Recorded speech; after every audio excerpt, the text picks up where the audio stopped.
नमस्कार, आप देख रहे हैं SR अशोकनगर और मैं हूं आपके साथ हितेंद्र भदौलिया। अशोकनगर में जैन दर्शन में बहुत बड़े संत माने जाने वाले आचार्य सुधा सागर जी का गुरु पूर्णिमा के एक बहुत महत्वपूर्ण मौके पर आगमन हो रहा है। तो न केवल जैन समाज को लेकर बल्कि जैनोत्तर तमाम सारी संस्थाओं को लेकर इस आयोजन को लेकर बहुत सारी उम्मीदें भी हैं और कई सारी जिज्ञासाएँ भी हैं।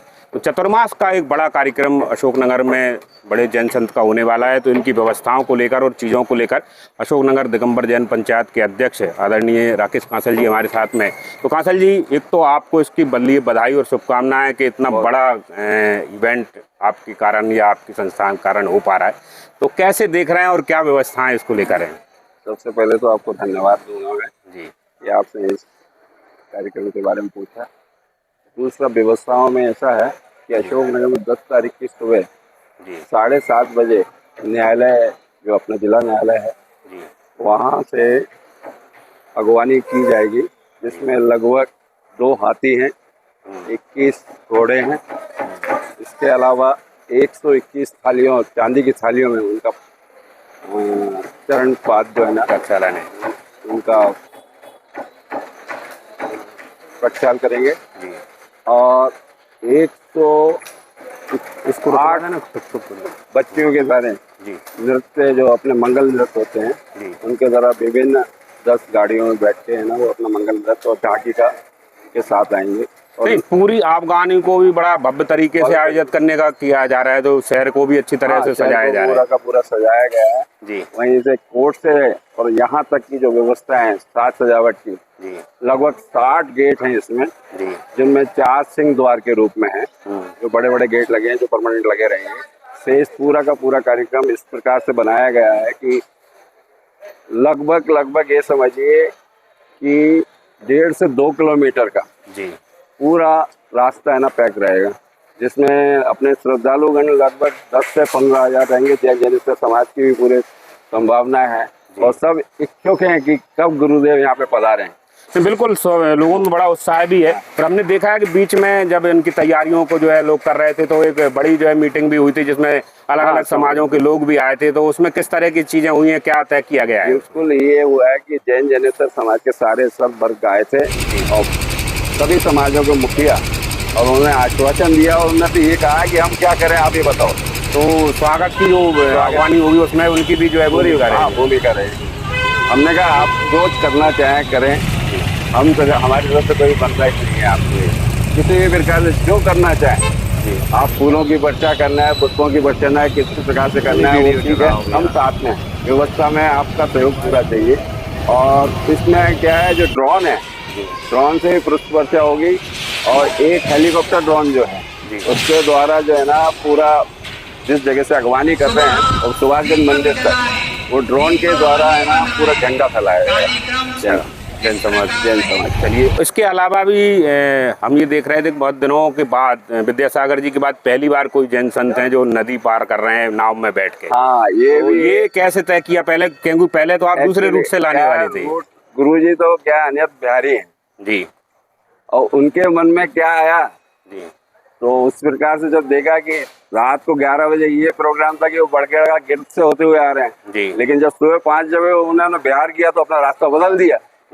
अब रास्ता बदल दिया तो नदी जिले की नदी पड़ती है जी, तो वहाँ पूरी की पूरी व्यवस्था, पानी इधर तक था जी। लेकिन जिस प्रकार आचार्य श्री मंगोली से देवगढ़ गए थे उस टाइम, उसी प्रकार गुरुजी भी जो है ना एक नाव के माध्यम से NDRF टीम के साथ में और उसको क्रॉस कर रहे हैं अभी। तो ये एक नया बदलाव है। हमने अमूमन देखा है कि 2-2.5 हज़ार वर्ष के बीच में जैन साधुओं ने नदी ना लागने का या समुद्र ना लागने का एक जो लंबा समय रहा, वो धीरे धीरे करके नई चीजें अब नए दौर में जुड़ती जा रही और नए प्रयोगों को भी संत लोग अपना रहे हैं।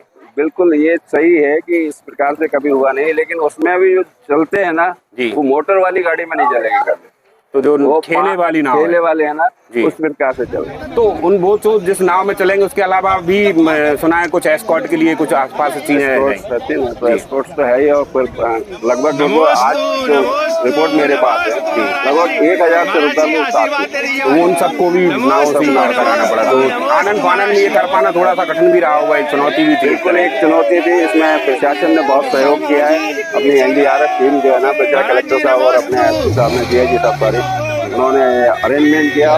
गुरुजी अब बिहार करके निकल चुके। तो ये सोशल मीडिया पे लगातार वो चल भी रहा था, वो 9 तारीख को आएंगे, 10 तारीख को आएंगे, तो इसको लेकर भी भ्रम है, कई सारी जगह 9 तारीख लिख रहे हैं।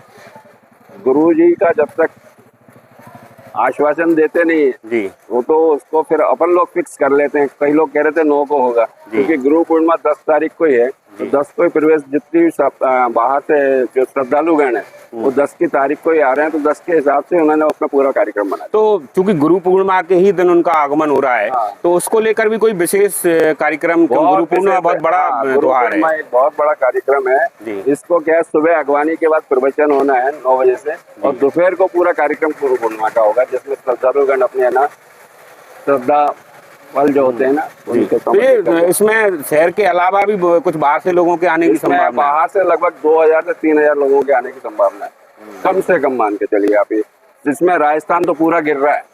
अच्छा, हम देख पा रहे हैं कि सुधा सागर जी महाराज का एक बार पहले भी यहाँ चतुर्मास हो चुका है, बीच बीच में भी कुछ अलग अलग समय में आए हैं, तो ये जो आपको दोबारा से मौका मिला है, तो कब कब वहाँ आए और किस तरह का उत्साह जो है रहा है आपको? मेरा सौभाग्य है, सन 1989 में पिताजी यहाँ के अध्यक्ष थे जी, श्री मंगल लाल जी कांसर, तब वो आए थे। तब वो आए थे, यहाँ चातुर्मास किया था, और उसी वर्ष के बाद फिर काल 24 का कार्यक्रम जो बना था, निर्माण हुआ, वो उन्हीं के पीरियड में हुआ था, और 1992 में आकर फिर उन्होंने पंचकल्याण किया था, और फिर एक दिन के लिए 1994 में यहाँ पे बिहार किया। तो इस बार तो बहुत लंबे समय के लिए चतुर्मास का समय, 33 वर्ष के उपरांत जो है ना, ये राम जी का तो वनवास 14 साल का था, आप ये 33 वर्ष का शुक्रिया समाज। बीच में भी हमने सुना है कईयों बार आप लोगों ने आग्रह किया, अनुरोध किया कि एक्चुअली क्या, जब मैं थूवन कमेटी में था तो उस टाइम भी हम लोग है ना प्रयास करते रहे जी, लेकिन गुरु जैन जो मुनि होते हैं वो अनियत बिहारी होते हैं, उनको कोई पता नहीं होता कि कहाँ रुक जाए और कहाँ बैठ जाए, जैसा कि आज जिला में हुआ है। तो पूरा अनशेड्यूल्ड होता है कार्यक्रम, बिल्कुल अनशेड्यूल्ड रहता है, कोई भरोसा नहीं कब क्या हो जाए। अभी भी ये संभावना है आपकी चातुर्मास की। अच्छा, हाँ, ये आप तैयारी करके रख लो, चाहे कुछ कर लो, उनका यदि होना होगा तो ही होगा, नहीं तो नहीं होगा। अच्छा, इसके अलावा कितने दिन का ये पूरा चतुर्मास का कार्यक्रम होगा और क्या क्या इसमें होने वाला है? लगभग ये 4 महीने का कार्यक्रम चातुर्मास होता है, जो कौन से मास कहलाते हैं, वो चौमासे का जो, चौमासे के जो मास होते हैं, इसमें जीव जंतु ज्यादा पैदा होते हैं, तो वो बिहार नहीं करते हैं। तो ये 4 महीने का चौमासा तो है ही है, लेकिन अपने गांव मंदिर का भी पंचकल्याण होने हैं, वहाँ वेदी प्रतिष्ठा होनी है, तो वो भी मेरे ख्याल से 5 से 6 महीने का इस बार कार्यक्रम यहाँ पर रहेगा। तो एक लंबा समय सानिध्य मिलेगा, और जैन जैनेतर समाज इसका। तो हम समझ सकते हैं कि जितने दिन गुरुदेव यहाँ रहेंगे तो कम से कम न केवल समाज बल्कि पूरे और दूसरे लोगों को भी इसका लाभ मिलने वाला है। समाज सभी को है ना इस चीज का लाभ मिलेगा, सारी समाज जो 7 समाज। कुछ बड़े काम भी इस दौरान आपने सोच रखे हैं? बिल्कुल बिल्कुल बिल्कुल, क्या दिमाग में है तो उनके सानिध्य में हो पाए? गुरु जी के सानिध्य में हो सकता है, इस मंदिर का भी कल्याण हो, हॉस्पिटल की ये व्यवस्था, एक धर्मशाला की व्यवस्था है जी, और अपना एक स्कूल की भी एक बहुत सख्त जरूरत है यहाँ पे, उसके बारे में हम लोगों ने सोचा है। गुरुजी का आशीर्वाद जो सर्व समाज के लिए काम आने वाले, के लिए काम आएगा। ये सब समाज के लिए, जैन के लिए नहीं है, सभी समाज के लिए। अच्छा, एक और चीज ये बताइए कि जो लोग उनको सुनना चाहते हैं, दर्शन करना चाहते हैं, मिलने चाहते हैं, तो किस तरह का कार्यक्रम यहाँ तय किया जाएगा? जो क्योंकि वो संघ समाधान का भी एक बड़ा इवेंट होता है, 6 बजे का कार्यक्रम जो रहता है, जैसे 7:30 तक का कार्यक्रम संघ समाधान का रहता है, उसमें जैन जैनेतर समाज आके अपनी जो भी उनकी समस्या है या जो कुछ है पूछने की, किसी भी संस्था संबंध, परिवार से संबंधित हो, परिवार से संबंधित तो नहीं कहेंगे, धर्म से संबंधित यदि किसी प्रकार की उनके लिए वो लगता है कि हमें इस बारे में जानना चाहिए, तो वो जरूर उसका तो कोई भी इसमें भाग ले, कोई भी एक्सरसाइज है उसमें, मतलब समाज कोई जरूरी नहीं कि जैन ही हो, कोई भी, सभी आमंत्रित है। मैं इस माध्यम से, आपके माध्यम से मैं ये कहना चाहूँगा कि आप तो सब आए और सर्व लाभ प्राप्त करें, और जो भी आपकी यदि कुछ शंकाएं या कुछ भी है, उनका शंका का समाधान जरूर गुरुजी करेंगे, पक्का। चलिए, तो एक आखिरी सवाल ये है कि ये जो एक पेड़ दिख रहा है इनका डुंड के रूप में सामने दिख रहा है, इसको लेकर सवाल कई सारे किए जा रहे हैं कि ये पांडाल लगाने के लिए इसको इस तरह से काटा गया है, तो इस पर जो सवाल उठ रहे हैं उस पर कुछ बोलना चाहेंगे क्या? इस बारे में तकलीफ तो होती है पेड़ काटने में, ये तो पक्का है, लेकिन हम लोगों ने पेड़ काटना चालू किया था तो एक संकल्प लिया था कि इस पेड़ को काटने के उपरांत हम 500 लगभग पौधे इस नीम अपनी के जो पेड़ पर करीब तोरिया है वहाँ पर हम मिट्टुओं लगाए के और बगलों उनको के लगा के और फिर संरक्षण करीब भी 500 हमें अंडे थे जो है बड़ा करने तक की जिम्मेदारी है। जो आज ये बेघर तो हुए हैं। बहुत बहुत धन्यवाद आपको, आप हमसे जुड़े और तमाम सारी जानकारियाँ दी।